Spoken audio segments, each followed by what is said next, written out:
All right, folks, I think we're about ready to get started here. I expect some people will filter in over the next few minutes, which is fine. First, thanks for coming, and welcome to the Joyce O'Doherty Lecture Series. This is the third lecture, I believe, of this series provided through a generous donation. And this is the first year where we've had someone from outside of Memorial University come and give us a talk. So it's my pleasure and honor to introduce to you my friend and colleague, Dr. Charles Rice. You never came to listen to me this evening, so I'll give you a quick intro, but Dr. Rice is a world-renowned expert in his area of expertise, which he's going to share with you, obviously, this evening with some of his research. He's published over 120 peer-reviewed scientific papers in his career with his trainees. He's had many trainees, some from Newfoundland, in fact.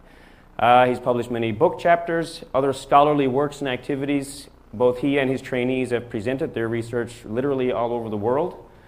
So it really is a privilege to have Dr. Rice come and accept this invitation to come and give us a talk this evening. Dr. Rice is a full professor at the University of Western Ontario. And I won't say much more other than to point to just a part of his slide here. You can see the Canadian Centre for Activity and Aging. Dr. Rice was instrumental in getting this centre up and running in London, Ontario, where he was the research director, I believe was the title, for a number of years.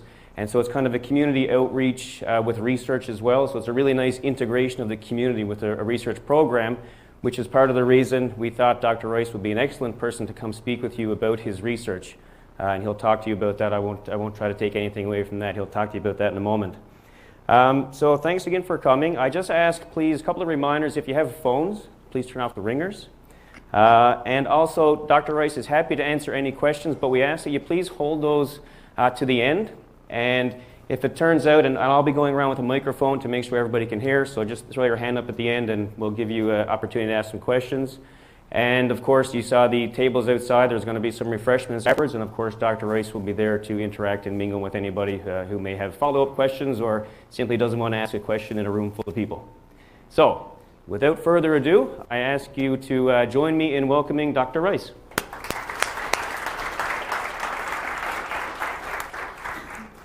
Thanks very much, Kevin, for the introduction. How's the sound good enough for everybody? It's a great pleasure to be here.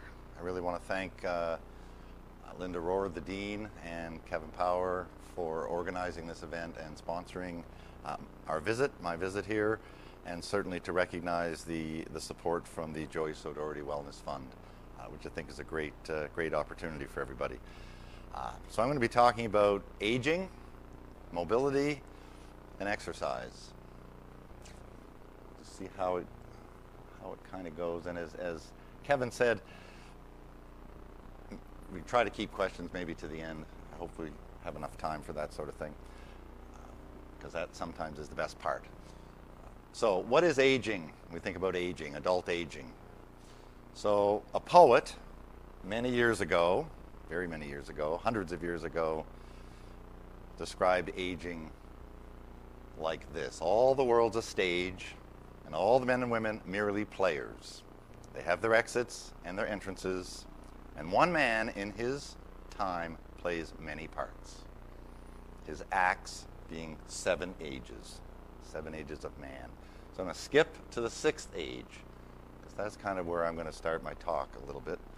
The 6th age shifts into the lean and slippered pantaloon, with spectacles on nose and pouch on side. His youthful hose, which is the pants that he wore as a kid, well saved, tucked away in the closet, a world too wide. For his shrunk shank and his big manly voice turning again towards childish treble pipes and whistles in his sound. So that's the 6th age. The 7th age doesn't look so good. Last scene of all that ends this strange eventful history is second childishness and mere oblivion. Sans teeth, sans eyes, sans taste, sans everything.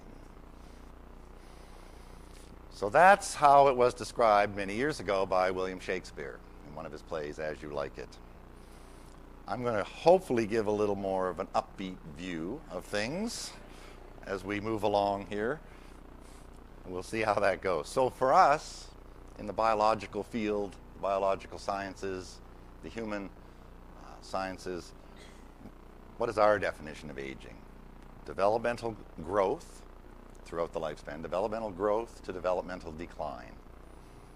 And so, here's the 6th and 7th stages of life.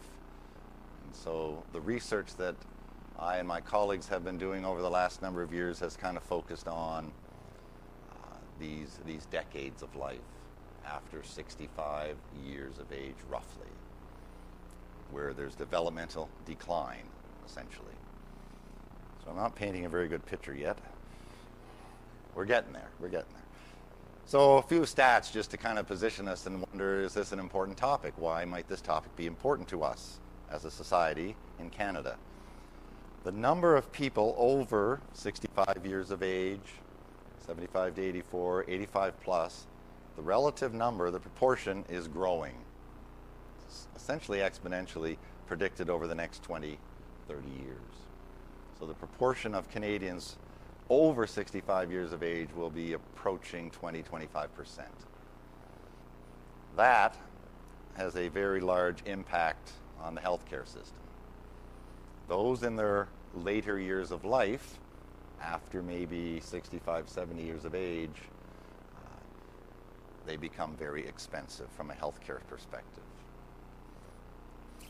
So a lot of expense at the beginning when you're born. Prenatal care, early postnatal care can be challenging sometimes.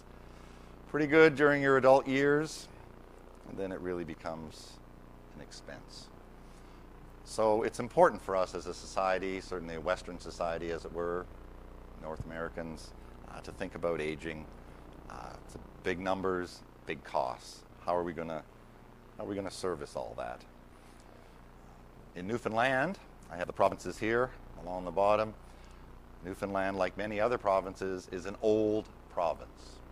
There's a greater proportion of adults 65 years and older than there are kids 0 to 14.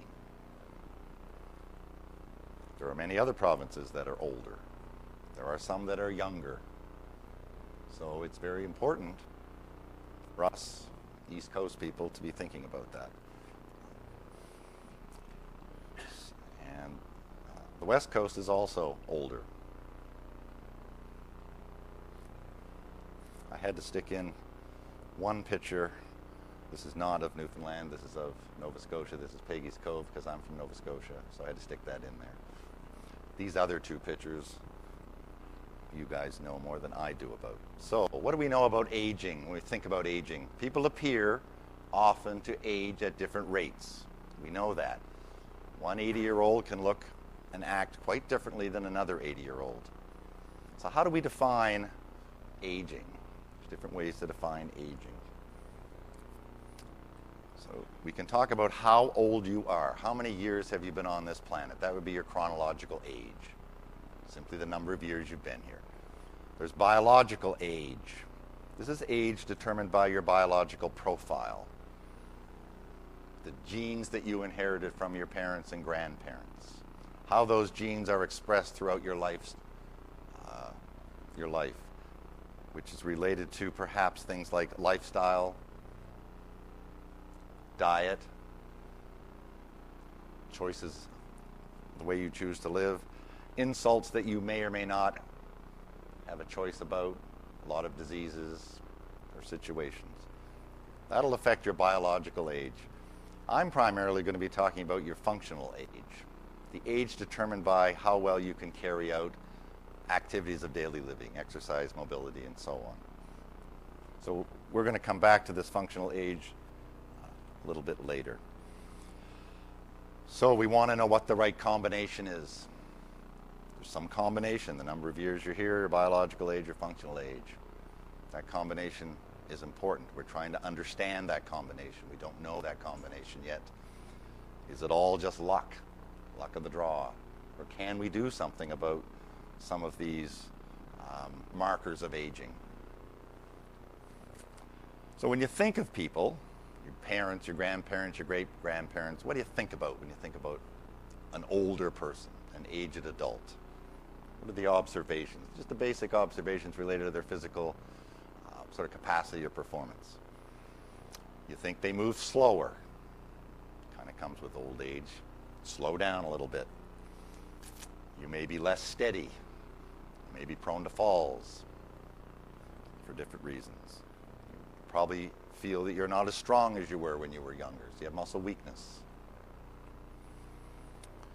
I've highlighted this one in red, kind of like what Shakespeare said. You're losing muscle mass as you age. That's what I'm going to focus on tonight. It's called sarcopenia. I'm going to talk a little bit more about sarcopenia, but older people tend to get smaller. They seem to get shorter, they tend to get smaller. Maybe they don't have as much stamina, they don't have as much endurance, so they get more easily fatigued. And there's certainly, I'm not going to talk about this, but there's certainly declines in mental and cognitive functions. So of the systems of the body that are directly related to fitness and exercise, which is kind of where I'm going to talk about tonight in relation to aging, when we think about the various systems of the body, I'm not going to talk about all of them, but what do we think happens with aging to these systems? I mean, they go downhill, essentially. The nervous system is not as good as it was when you're a young adult. Your heart and circulatory system isn't as good. Your muscular system, I'm going to focus on a little bit more tonight. Your skeletal system, your capacity to breathe, your respiratory system. I gave this talk some time ago, somewhere this slide, and somebody in the audience said, is there anything that goes up with aging? And I said, yes. I got a couple right here.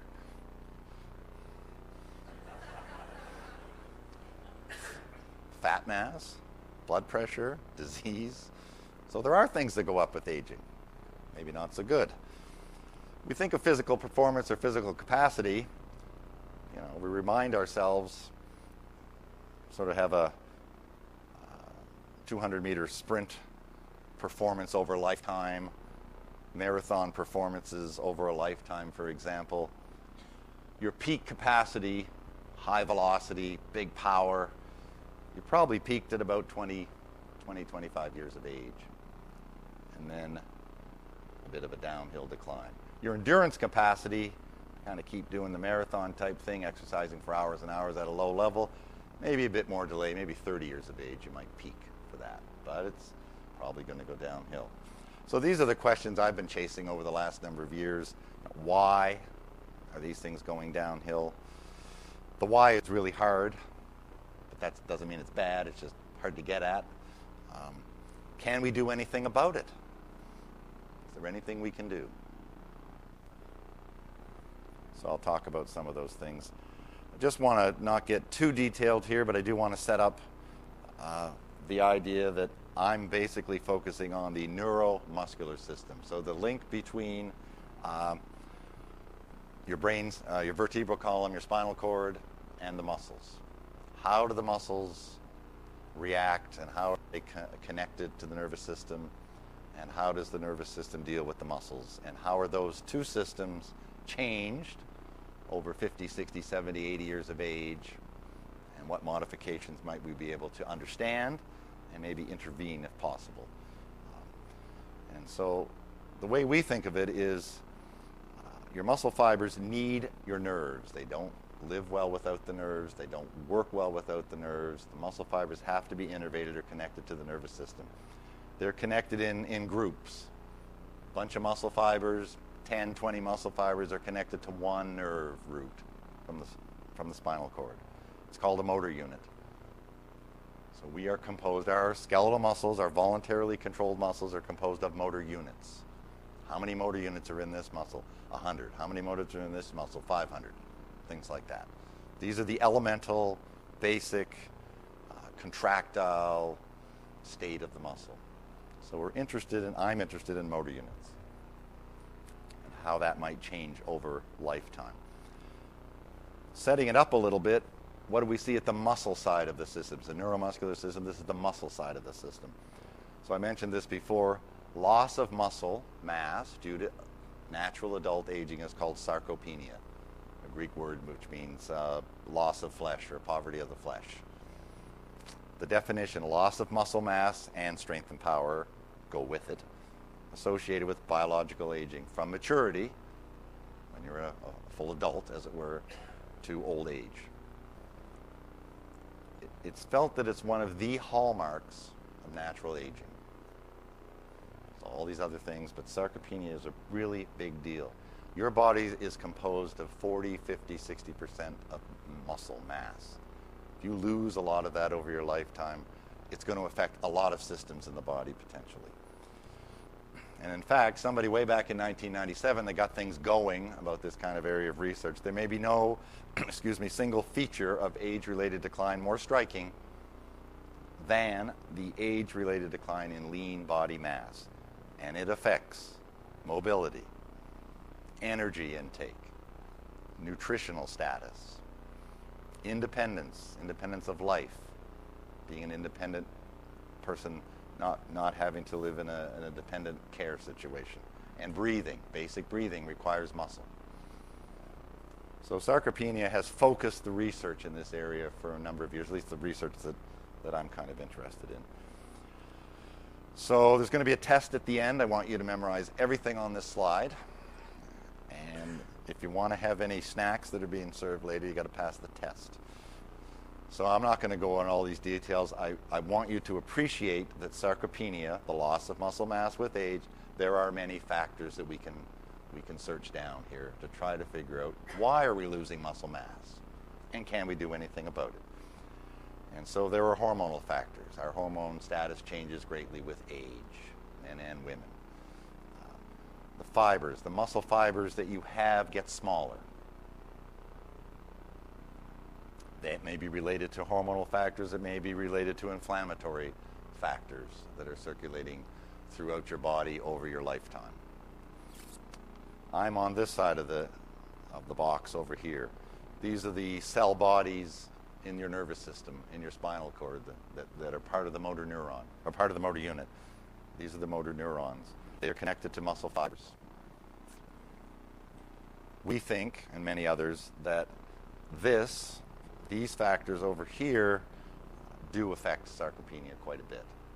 Not that these other factors aren't important, and they probably all interdigitating, but we're trying to tease out what's going on this side of the box, as it were, and putting it together with lifestyle changes. We have a choice, maybe not always, we have some choice on our lifestyle. We can choose to be more or less active. We can choose to eat more or less healthy. We can choose many of these things. Physical activity, for me, I'm interested in how does physical activity, which can be a choice, affect motor neuron and motor unit properties. So now we're starting to talk, so we've lost muscle mass. I'm going to come back to that and show some interesting pictures, but what are we looking at here? How much strength are you going to lose roughly from adulthood onwards? Males and females are going to have roughly the same profile. Males are generally bigger, so they're generally stronger than females. If you talk about sort of matching it at 30 years of age, then there's this downhill decline. It tends to become accelerated after 50, 60 years of age. Right? It's not gradual, it's not a linear decline, or it's not thought to be a linear decline. It goes down, and then it kind of really goes down. Then it kind of settles out a little bit at the bottom, because it can't keep, well, it actually can. It can't keep going down forever, because if it kept going down forever, I mean, you're eventually going to die, and you have no physical capacity at all. So if you're still living at 100 years of age, you got to have, well, you don't have to, but there's a chance that you'll still have some strength capacity. It's going to be quite diminished. But the important thing about having that strength is you're going to reach some functional threshold where you can't do things. You still might be able to lift a cup of tea, but you might not be able to stand up or go up a stair or down a stair or go out into the car or something like that. You're going to reach some functional threshold for some task. If you hit that threshold, or the sooner you hit that threshold, the more difficult life becomes from a physical capacity perspective. So I'm sort of going to emphasize that a little bit here. This is a graph that gives you an idea of the percentage of your strength in your leg muscles required, in this case for a healthy woman, to rise from an armless chair. So you can't use your arms, you're going to sit in a chair and you're going to stand up. perhaps by the time you're 80 years old, you're using everything you've got just to stand up. It's a maximum effort just to stand up.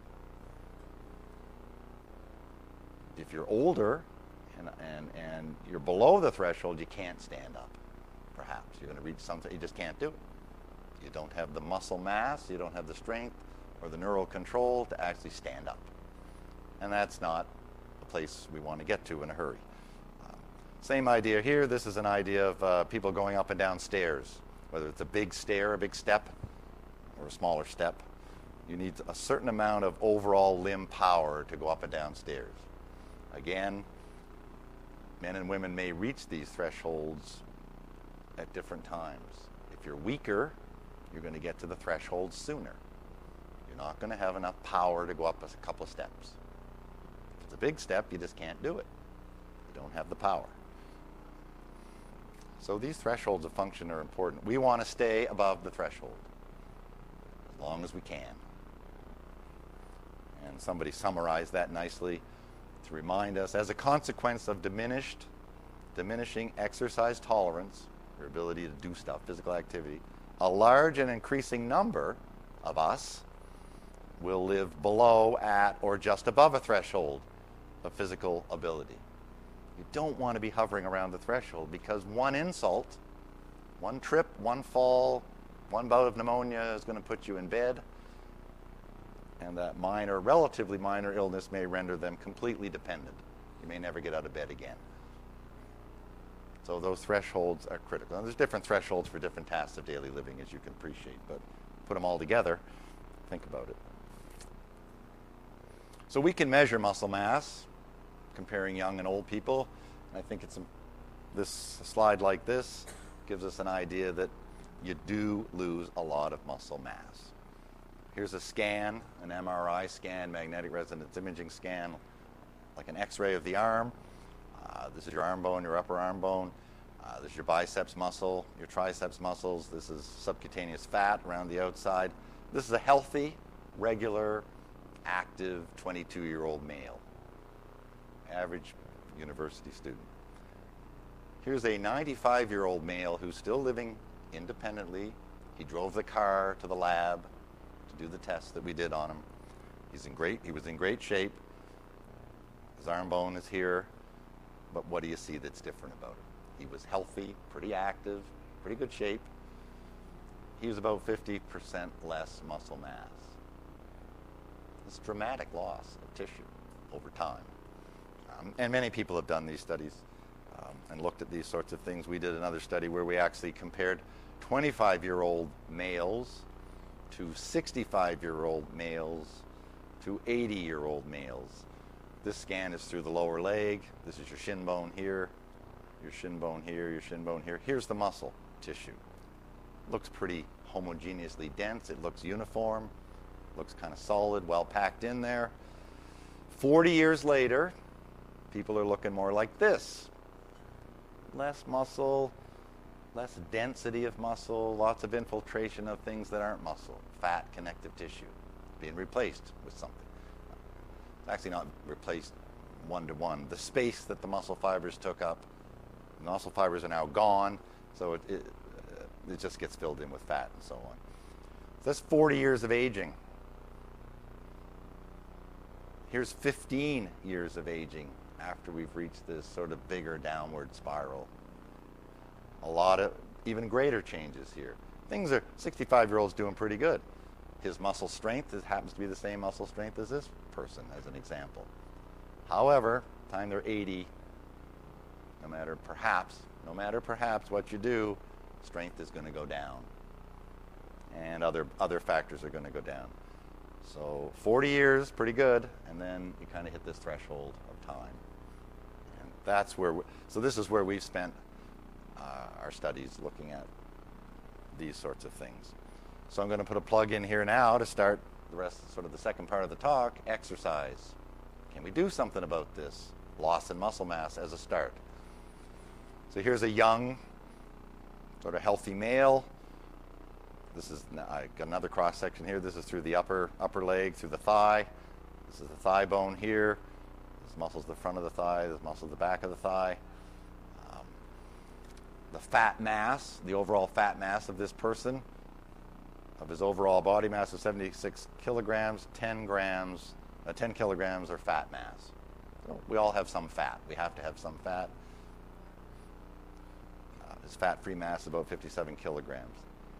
Here's a person about 40 years of age older, another male, very sedentary. His average daily steps are about 3,000, so not horribly sedentary, but not extremely active. He's doing moderate exercise or activity for maybe 20 minutes a day, roughly. Not aggressive, just kind of. And so, what do you see that's different? A lot of subcutaneous fat or fat just under the skin, smaller muscle mass, not as dense. Here's his friend, 66-year-old buddy. He's been exercising a lot, presumably. He's doing 12,000 steps a day, or the equivalent. He's exercising at a modest intensity for 130 minutes a day. He doesn't look that much different than our young friend on this side.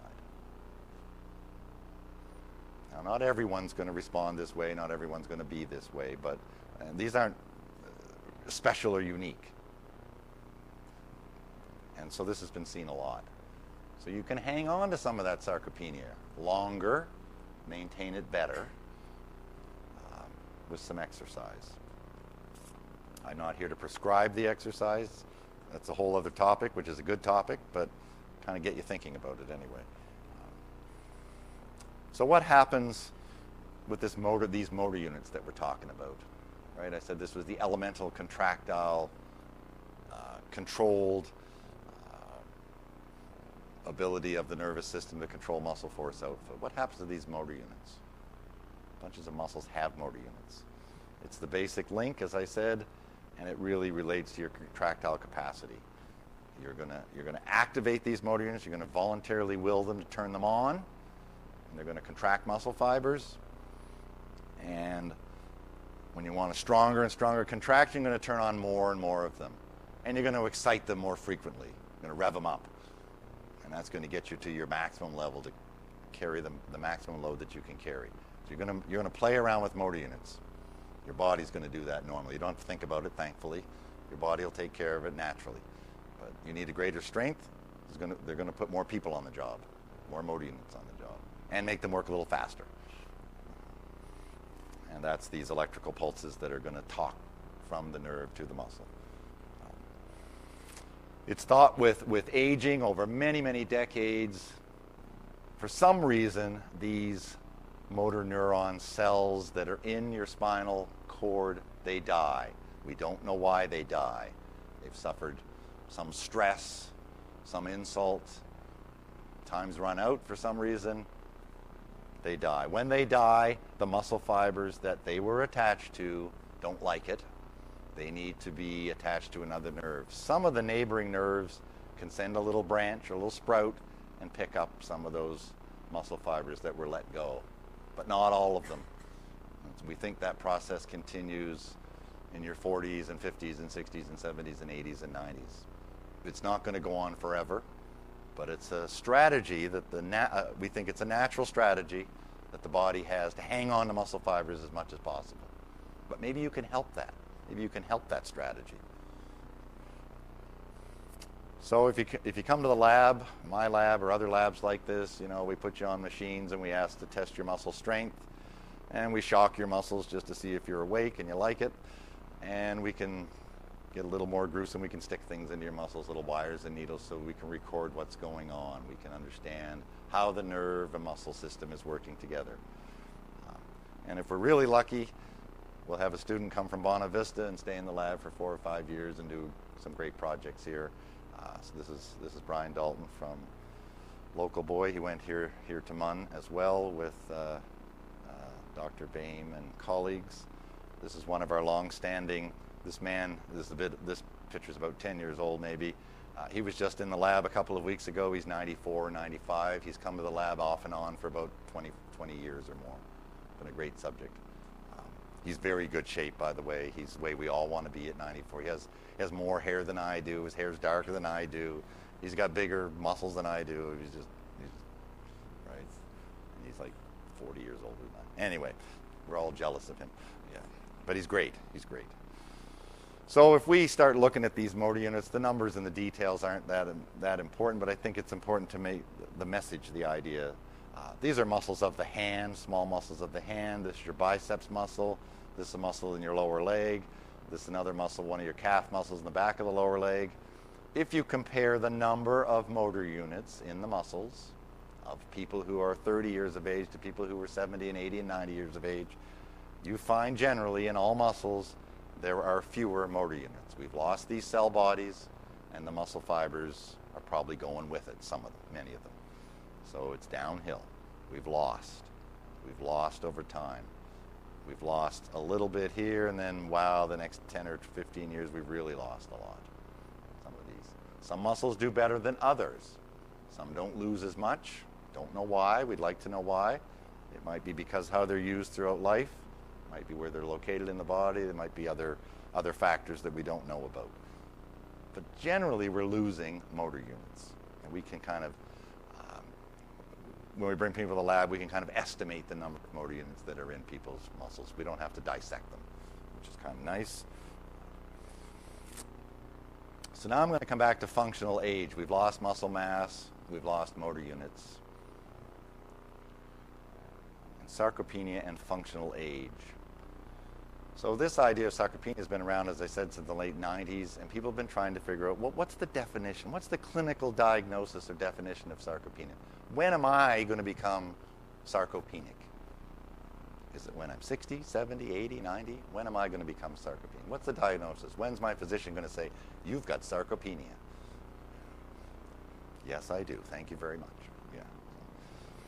So we're interested in the functional capacity. That's what we're really interested in. It doesn't really matter how old you are, in a sense. What's your functional capacity?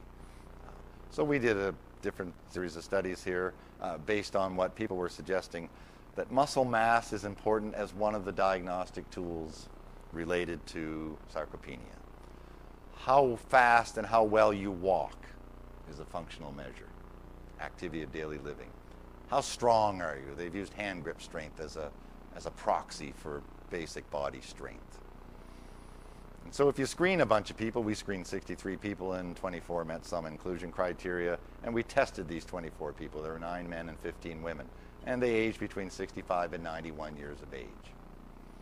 And we measured their hand grip strength, we measured their gait speed, and we measured their muscle mass, and we categorized them based on different thresholds. How much muscle mass had they lost, how much strength did they lose or have, and what was their gait speed. And some of them shook out to have no sarcopenia. In other words, they hadn't reached some level where there was a combination of muscle mass, gait speed, and hand grip strength. Some were pre-sarcopenic. So you may hear this term more and more used. I say, yeah, my physician said my grandmother's pre-sarcopenic. So she's on the threshold. Okay, but she's going downhill a little bit. She's losing muscle mass. So that's one category that we put people in. Then there's sarcopenia. You got it. Solid. You got sarcopenia. Then there are people who are severely sarcopenic.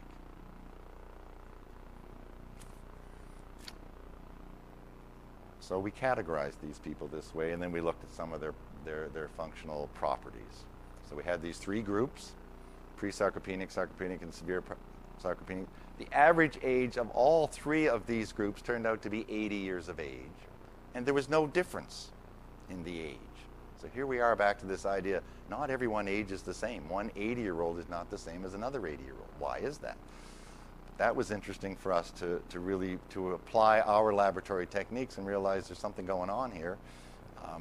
Age maybe is not the big defining factor of sarcopenia. It's this combination of muscle mass, strength, physical capacity. So there was no difference in the ages, but some people were very severely sarcopenic and their functional capacity was very low, and others who were 80 years of age were doing really well. And then we found that the number of motor units, remember motor units is key for all of this for us, in the severe sarcopenic group was significantly lower than the number of motor units in the sarcopenic group and the pre-sarcopenic group. So motor units was a big factor, has entered into the equation or staying in the equation. Losing motor units is contributing to people being severely sarcopenic, regardless of their age. I mean, to a degree, you got to be old to get some sort of sarcopenia. And the strength was only significantly lower. This is strength of these muscles in the front of the leg here, ability to point your toes up to the ceiling. Dorsiflexor strength was significantly lower, again, only in the severe sarcopenic group, maybe related to the number of motor units they have or didn't have. So functional age, what can we conclude from these studies so far? Functional age is more relevant to sarcopenia than age per se. And sarcopenia is a modifiable factor with exercise and diet. So what about lifelong activity? Is that a good thing? Maybe. How's that going to affect the number of motor units you have, which is going to partly relate to the quantity and quality of muscle fibers you have? So at this point in my talk, things aren't looking so good. It's a downhill slide, and that's probably all I've told you so far. I probably could have started with this slide and said, this is all you need to know. A simple demonstration of how it works. This is how it works. You start at the top of the slide, it's kind of flat, away you go. The closer you get to the bottom, the faster you go. What about these sorts of people? These people that we read about and hear about. Lifelong activity, masters athletes. Here's a Canadian woman who just died a couple of years ago, made things famous. She was 94 years of age. She's doing the long jump. She's throwing, she's doing a shot put. She's running, doing track, all sorts of track performances. Here's a guy 103 years of age in Japan. People in Japan live longer in general. Some of the oldest and healthiest societies on the planet are in small pockets of Japan. Here's a man 103 years of age. He's looking good. He's running around the track. He probably got the gold medal in his age category. The bad news is he probably had no competition. So if you don't feel you've been a good athlete all your life, just wait. Just wait. You'll get the gold medal if you live long enough and you can still move. You know, you can say, I finally got the gold. Right? I'm 100. Because there's nobody else who can keep up with me. In fact, there's nobody else on the track. Here's a 90-year-old woman. I mean, look, she's got great muscles. You know, great shape. So we wanted to study these perhaps unique individuals. And we did the right thing. The students in the lab, Jeff Power and Brian Dalton, that I pointed out earlier, both went through the MUN here, both from Newfoundland. They wanted to come home for summer holidays, and they said, we're going to test people that have just successfully completed the Tele 10. So they recruited subjects from the summer road race and asked them to come into the lab. Dr. David Bain kindly opened up his lab at MUN and said, yeah, you can test them in my lab. And we tested, or they tested. They didn't invite me, by the way. They just took off for the summer. And they and Dr. Bain had a good time doing all this kind of stuff, and I just had to hear about it later. Don't know why they didn't invite me. They found 10, we had found previously 10 young men and 10 older, recreationally active men. They found here 10 masters runners, all about 65 years of age, same age as the not masters runners, just recreationally healthy, active men, and they compared them to the recreationally active young men. So these aren't highly trained. These aren't trained at all. These guys are. How highly trained were some of these 10 guys that they were able to grab? They'd been training for 40 years. They'd been running for 40 years, roughly. Not all of them, but roughly 40 years. So, you know, since they were 15. They kept it up. They kept it up. They're doing 60 kilometers a week. They're training 5, 6, 7 days a week. And they're finishing a 10-mile race in about 80 minutes. They're finishing the race at least. I mean, I probably couldn't finish the race. So it's great. We wanted to look at the number of motor units they had in one of the muscles in their legs. And we wanted to compare it among these three groups. And so that's what we were able to do. So these are these motor units that are related to sarcopenia. The young people had about 150 motor units in these shin muscles in the front of your leg. They're quite actively used in running. Right? They keep your foot from flopping down all the time. They're quite actively used in running. The young people had 150 motor units. The recreationally active, healthy older men had about 90 motor units estimated. The masters runners were not different in the number of motor units than the young guys.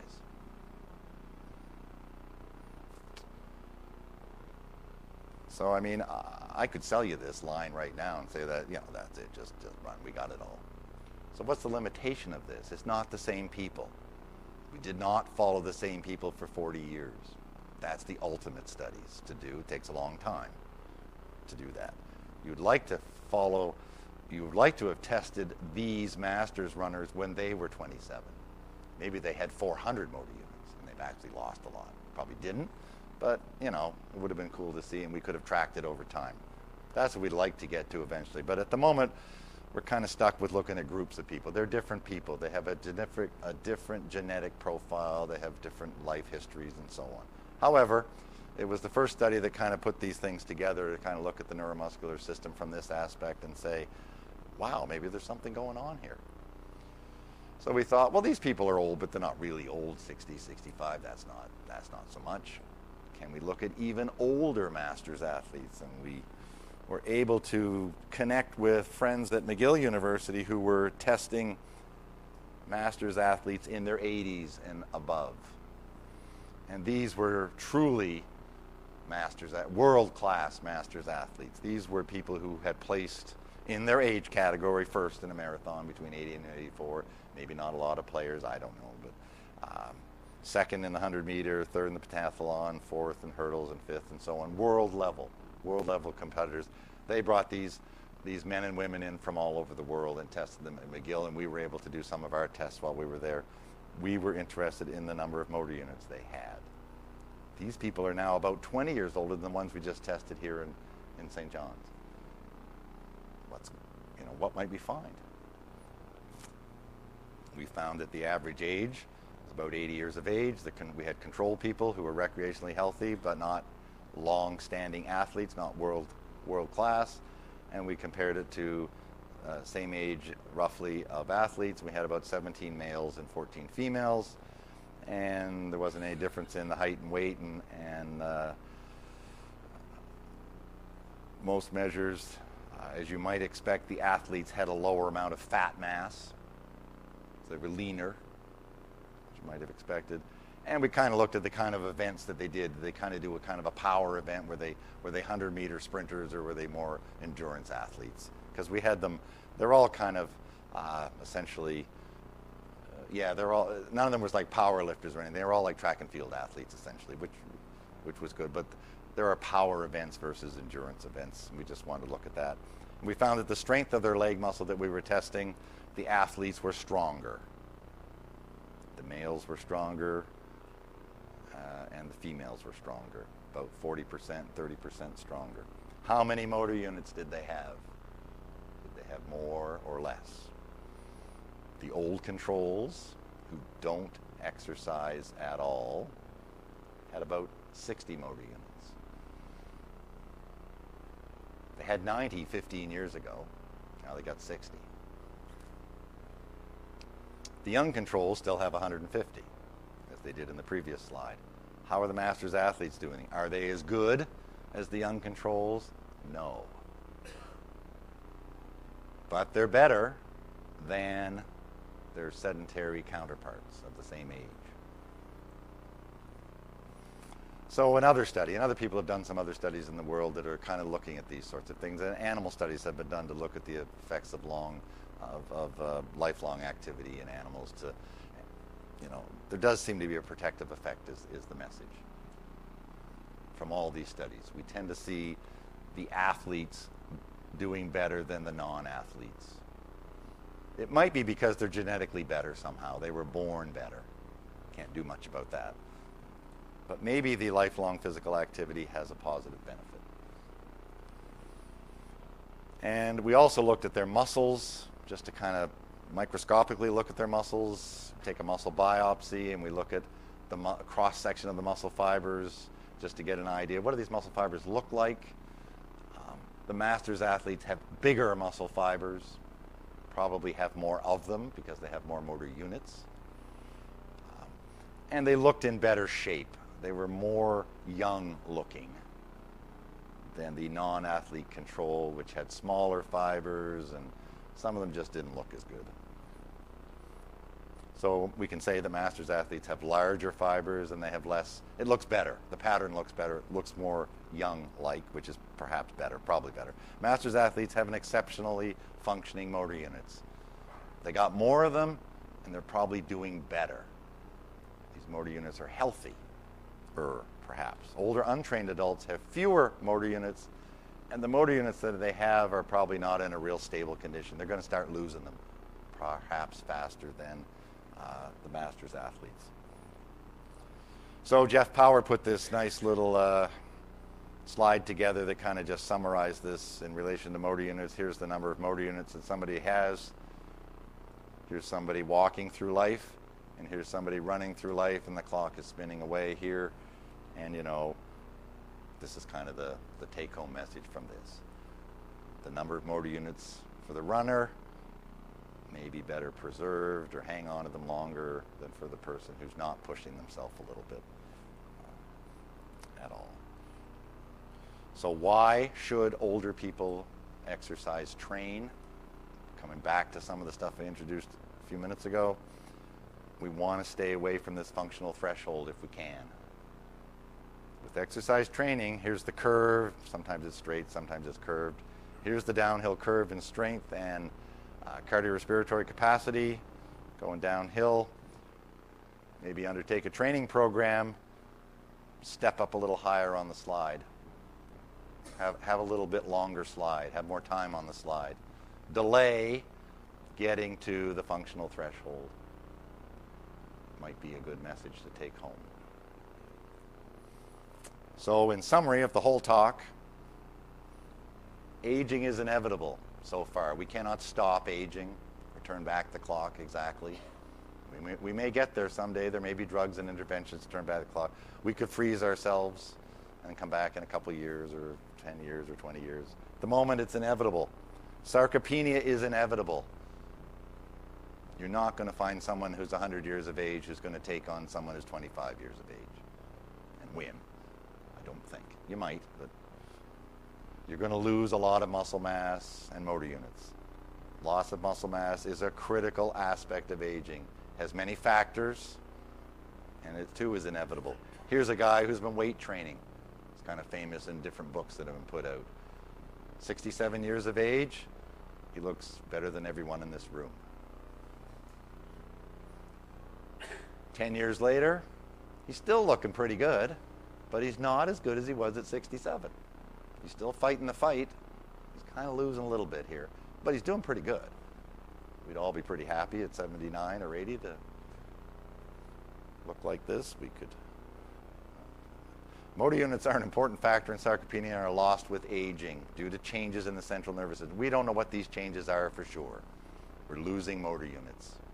Maybe exercise can protect that. The loss of motor units is not the same in all muscles. It may be related to anatomical location and function, habitual use, activity dependent is the message that I've been talking about. Of course, more research is needed. We should try to do longitudinal studies where we follow people over time. That'd be helpful. Be very interesting to do. It takes a long time to look at these things and have exercise interventions. There may be protective effects at the neuromuscular system, not just the muscles, not just growing big muscles, but maybe hanging on to the nerves better, or the nerves are talking to the muscles better with exercise. And that would be a protective effect, because then we're hanging on to motor units, and that's the basic element that we need to be thinking about. Not just the muscle, not just the nerves, but the connection between the muscle and the nerves. So somebody a lot older than me said in 43 BC, so these are not new ideas. Shakespeare knew all about this. Cicero knew about it. It is our duty, my young friends, to resist old age, to fight against it as we would fight against disease. Sarcopenia can be thought of as a disease, perhaps, a clinically diagnosed disease. To adopt a regimen of health, to practice exercise, moderate exercise, he said. And the last part we'll ignore. No. To take just enough food and drink to restore our strength and not overburden it. At this point, I would like to acknowledge the contribution of all sorts of great people that have worked in the lab with me. Some of them are pictured here. Brian Dalton from Bonavista, Jeff Power from St. John's. These two guys went to Memorial. Dave Copperthorne also went to Memorial, came to my lab. Chris McNeil, Brian Dalton, Jeff Power, Maddie Allen, a postdoc from Germany, and Kevin Gilmore, who gave a talk the other day here, who's also in the audience. He's been instrumental in these studies as well. And we've certainly had some collaborators. We're very, very grateful to the funding support from federal agencies and local agencies and scholarship agencies. And it's these people here that come to our lab and volunteer their bodies to us in a sense that we can poke and prod and try to figure out how things are going. So they probably deserve the greatest thanks. And at that note, I will stop and entertain comments or questions. Thank you.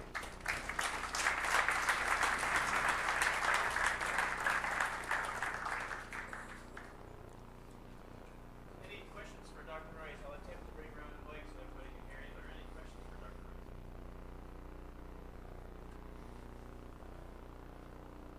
And that's okay. Well, Dr. Boehm. Thanks, Bill. Thank you. So there's a saying that I use. No, I'm not supposed to leave. Sorry. I have to stand here. I'm told to stand here, Dave. It goes like, fitness is not a safety deposit box. And so there's a lot of things that you can do. You can work out the arm when you're young and get a high growth mass. But if you stop exercising for 20 years, you lose it. Is there any safety deposit box for somebody who exercises until, let's say, 25 and then they got busy having a family? Yeah. They didn't do anything for the next 20 or 30 years. Do they have an advantage over somebody who hasn't done anything? So I don't think we know the answer to that. It's a very good question. Can we bank it? That's what you're kind of saying. I would suggest that people have looked at these things similar to that. That probably let's say you were really highly trained and you're whatever till you're 25 or 30. You're probably going to come back faster than somebody that maybe didn't do anything throughout life, and maybe. Your motor units will be in better shape, and so they'll respond better. They'll be able to respond to the task. And you've raised another point related to this, which I want to make, is that it has been shown in studies that people that haven't exercised aggressively all their lives have the ability to improve. You can take 90-year-old people and weight train them, and their muscles will get bigger. They will get stronger. So the capacity is lessened over time, but it's not gone. The system, the neuromuscular system, the muscle system really likes to be used. It'll respond. It won't respond as well. You're not going to win the Mr. Universe contest at 90, but you can gain back muscle mass. So the fact that you used to do it doesn't mean you shouldn't try to do it again. But your question is interesting. Are you going to be better off? Let's say yes. So we can tell our kids and our grandkids, keep up, keep active, keep doing it. Maybe you're banking it a little bit. But you might know, actually. Do you know of any? Yeah, I know two things. Yeah. Two things I don't like. Well, And one of the two things is that we don't have a lot of time, Dave. No. the skeletal system is a tricky mechanism. There's a lot of Sure. young Yes. gymnasts, females, Right. who were gymnasts when they were young, they didn't do it for 20 years. Right. Very good. 40, 50 years, Right. they had better bones. Same idea. Yeah, their bones would be denser and stuff. Is that like cells? Oh yeah, we talked about that the other day. Yeah. Your muscle, Yeah. those Yeah. cells run It's a good one. inside your muscle. If you work out, they add nuclei to your muscle. That's where you take the protein. And if you work out when you're younger and you're adding these satellite cells, they stay there. Yeah. They're ready to go. That's Yeah. right. They're ready to go. So you can stop, your muscle gets small again. But like Charles said, if you start up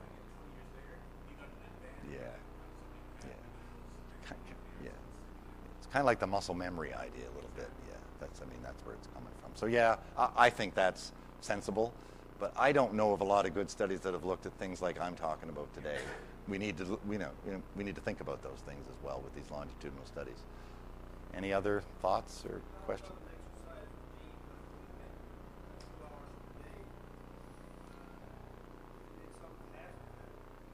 Yeah. So it's kind of numbers of minutes a day. It's not like you have to go nuts for 2 hours, right? You can do bouts of exercise or activity. You know, so you'll be very busy for 10 or 15 minutes, and then another couple hours later, very active and very active. The idea is to try to accumulate over the day and over the week these many minutes. These are the guidelines that have been put out. Yeah. Yeah. And that's. Yeah, yes. It's more than just getting up and walking to the kitchen and opening the fridge. You know, it's regimented type of exercise, purposeful exercise that you'd want to do, right? Go for a brisk walk uphill, you know, carry your groceries further to your car, all that kind of stuff that we hear about. It's hard to do. So you can build it into your activities of daily living quite a bit. Of course, if you really want to do it, you got to kind of get serious about it, and you got to build it into your day. You can say, yeah, I'm going to go to the gym, or I'm going to go running, or I'm going to do something for an hour or whatever a day, something like that. I mean, that's the, you know, things will happen for sure. The others are good, but you might have to push. Dedication. You got to push yourself. You got to be uncomfortable. You don't have to kill yourself. You just got to push yourself a little bit, and maybe. You know, just I don't want everyone to go and start running home here or something. Like, you know, you got to ease into it. You got to get used to it. You don't want to go from 0 to hero in one day, right? You got to do this gradually. So don't. I'm promoting this, but I'm promoting it cautiously and carefully. But the idea is to be progressive. Try to get a little bit more. Try to get a little bit more. Try to work a little harder. Try to work a little harder. And we hope there'll be benefits that come with that. And I'm trying to promote some of the benefits that we have seen, at least comparing active people to less active people. So good thought, good question to clarify. Yes.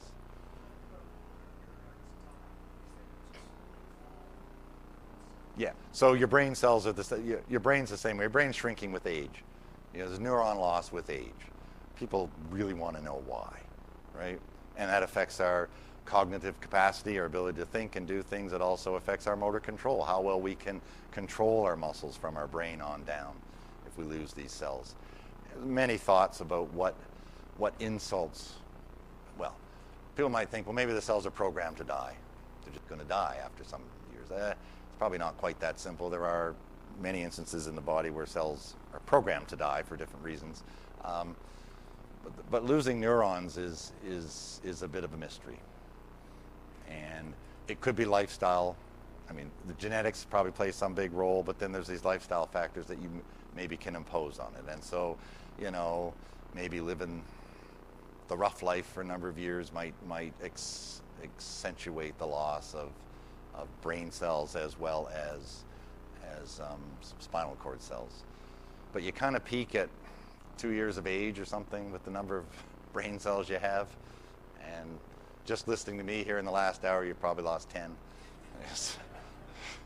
So the smart people didn't listen. They probably only lost 5. Yeah, so that's a good thought. Yeah, Graham, I guess.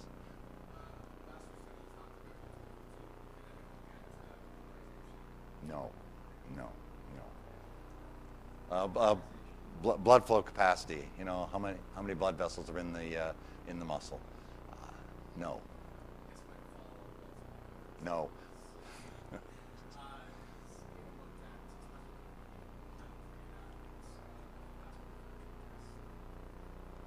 I don't think they did anything at McGill that was vascular function. They took muscle biopsies. They looked at different factors, different neuronal factors and growth factors, you know, neurotrophic factors and all sorts of stuff like that from the blood. I haven't seen those data yet to know if they might have looked at some other blood-related markers, but I don't think from their biopsies, I better be careful. I don't think they were staining or looking for capillarization, but they might have. This McGill study that I referred to, these people in their 80s, they collected a whole bunch of data on these people because they're pretty unique, and they're still analyzing these data. We were able to kind of get our little slice out there, but they're still analyzing these data. So I'm not aware of that well done. I suspect there's more and more animal studies coming out these days that are paying attention to that more and more and looking at all sorts of factors. But you know, we got to make it. You know, we got to check it in the humans as well and make sure that a human is different than a rat. And the level of training is different, and the lifespan, even though it's all relative, still the number of years that the cells are on Earth are 36 months versus 95 years or something like that, and that may have a lot to do with some of these changes. So good thoughts, and so we need more of these kind of thoughts and questions. Yeah. Yeah. Thanks. Yes.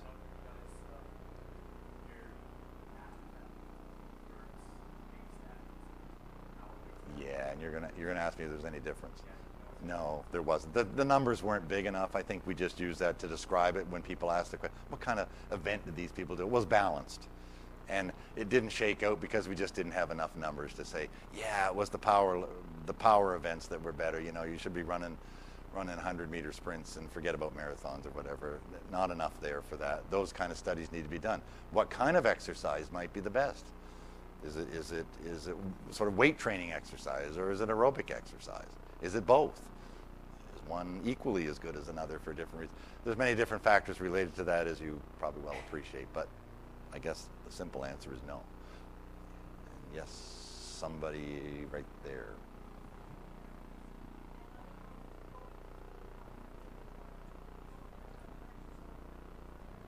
Sure. Yeah, it's huge. Yep.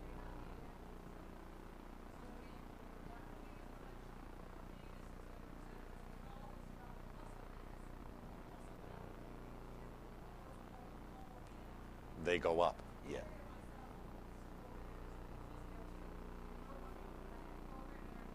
Yes. Okay.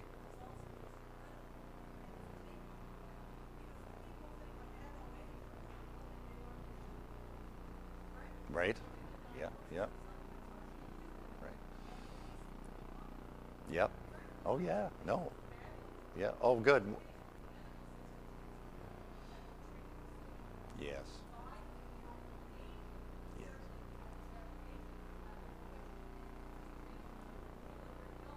Well, and yeah. No, for sure. Yeah. Yeah. That's the watershed. That's where things are going downhill faster. Yep. Yeah, yeah, yeah. No, that's... Yeah, no. Yeah. Yeah, good. Yeah. Yeah. Yeah, yeah, yeah. We got to invest in the rest of it. Yes. Yeah. And physicians don't prescribe exercise, really. I mean, this is a big discussion. You're well aware of it, I'm sure, but they're not trained to prescribe it, and they don't. I mean, how many of you go to your physician, and maybe he or she might say, well, you know, Fred, you should exercise a little more, get a little heavy. But they're not really saying, hey, I want to know, Fred, what you've really been doing. I want to put down some guidelines here. Yes. Yes. Can be. Yeah. Yeah. Right. Yep. Yeah. Yeah, good. Yeah. Good to hear. Thanks for your contribution to that. There was someone behind you that had a question, and then someone beside you, but first behind you.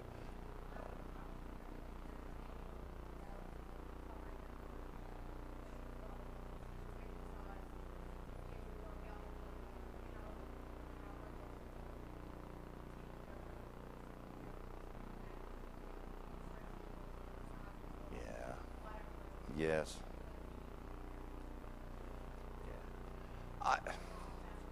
Yeah. Yes. And I think that's all important. And I don't think we have that information from these particular cohorts. I mean, those are things we need as well. Now that we've kind of realized, geez, there may be something going on here. Now we got to start, well, what other factors should we be looking at? Are they stretching? Are they not stretching? Are they having these other modalities that are important with physical activity? And how are they recovering? And are muscles swelling? Are they getting sore? And how do they deal with that? That's all very important, but I don't think we know much about that in relation to the kind of stuff that I'm talking about here. But you certainly make a good point. We should. Sir, you had a question there? Yes. Thank you.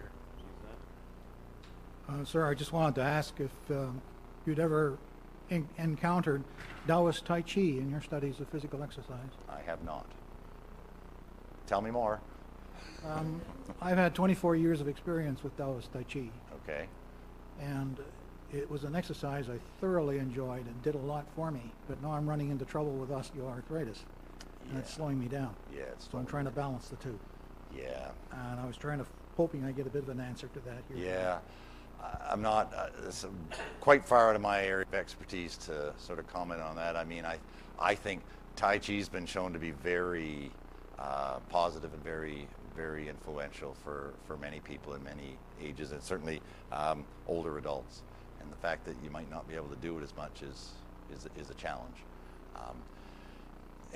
So I mean, what people will try to propose or to tell you is, within your limitations, trying to find something else. If you know what I mean. We're going to get these limitations. We're all going to have some sort of limitations. We kind of got to find the workaround a little bit. Yeah. Kind of got to find the workaround if we can. And say, well, what can I do? And how can I keep things going well enough? I can't do that anymore. It hurts too much, or I don't have something going on here. But can I do something else? That's sometimes off-putting for people, but that's the best I can kind of come up with at the moment. I don't know. Again, these research studies are being done. They're out there to look at different modalities and different things and the benefits of them. They're just long time in coming because you have to follow people over time, and it just takes a long time to do. But it's good thought, good question. Anybody else? Yes, sir.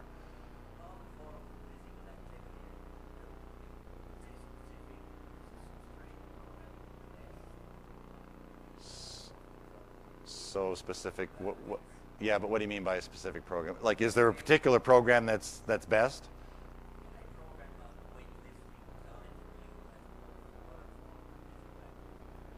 Is it better than other forms? Is that what, so? Are you really asking? Is weightlifting the way to go? Yeah, I mean, and that's fair. Well, from a muscle mass perspective, it's the way to go from a muscle mass perspective, because your muscles will respond. If you're 90 years old, your fibers will get bigger and they'll be more dense, and it's very positive from that perspective. But there may be other, from an overall body exercise protective mechanism, if we think that exercise is protective, weightlifting may be great, but there may be other things equally as good for the rest of the systems of the body, not just the muscles per se.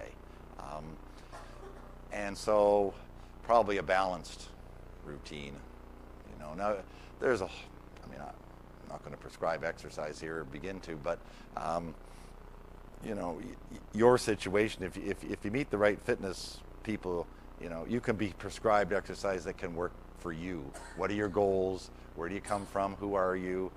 What can you do? What would you like to do? What makes it enjoyable for you? You don't want to have something prescribed you just absolutely hate. You're just never going to do it, right? So there's a balance of all that kind of stuff. And so it doesn't hurt to really talk to people who are more expert with that, and you can sort of have a bit more of a customized program. And it may involve combinations of types of weight training versus other activities. So as far as I know, there's no magic, this is the formula, do this, and it's going to take off.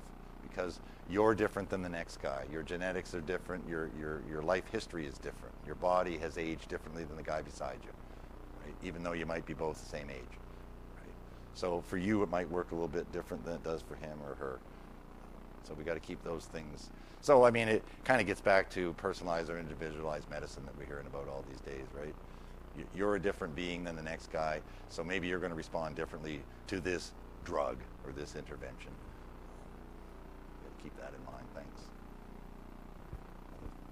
Anybody else? Or? No, he's cut off.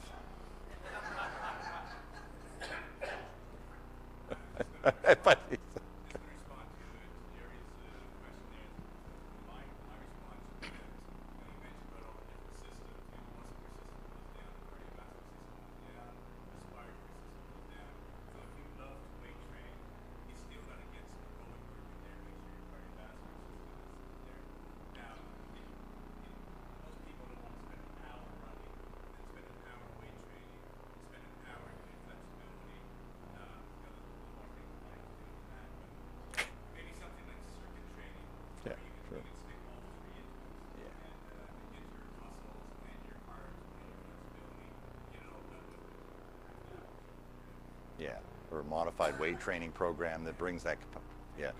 So you can get, you need to kind of do some research, a little homework, or talk to people that can help advise you on that more personally. And you do need to get. Sure.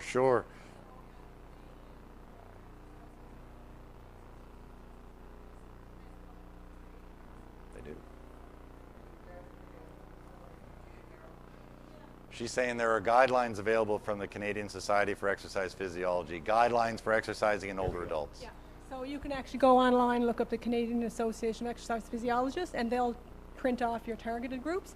And for when you were talking about the neuromuscular training and the gentleman with the Tai Chi, that's the big thing. Because sometimes you're doing the same thing, but you're not patterning properly. Sure. Like, Tiger Woods doesn't wake up and say, oh, gee, I better get my green coat ready. I got something to do this afternoon. Right. And he kind of knows what he's at with golf, yet he continuously does it. Right? Yeah. He's training that neuromuscular that Yeah. crashes with age. Putting it all so together. that's the huge thing, right? How that actually connects. Yes. So exercise that's specific for that is huge, and that's where that program that we run, that's nationally recognized, actually Nice. works really well. Right? Yeah, good. Yep. Thanks for those extra comments from everybody. It's good to have a discussion. We all can learn something. That was a good point. Before we call it quits, what I will say is the Canadian Society for Exercise Physiology, Did you know? the plug for HKR, that our students are trained using those certifications. They can actually be the go-to people for your exercise prescription. My second job is in sales. There's my pitch. You're really good at it. You're really good at it. Really good at it. It's very natural. That was a great talk. We enjoyed the questions. Thanks for your attention. Thank for you. coming out and making this a success. Please stick around for some refreshments, and thank you very much, Dr. Rice. Thank you. Thank you.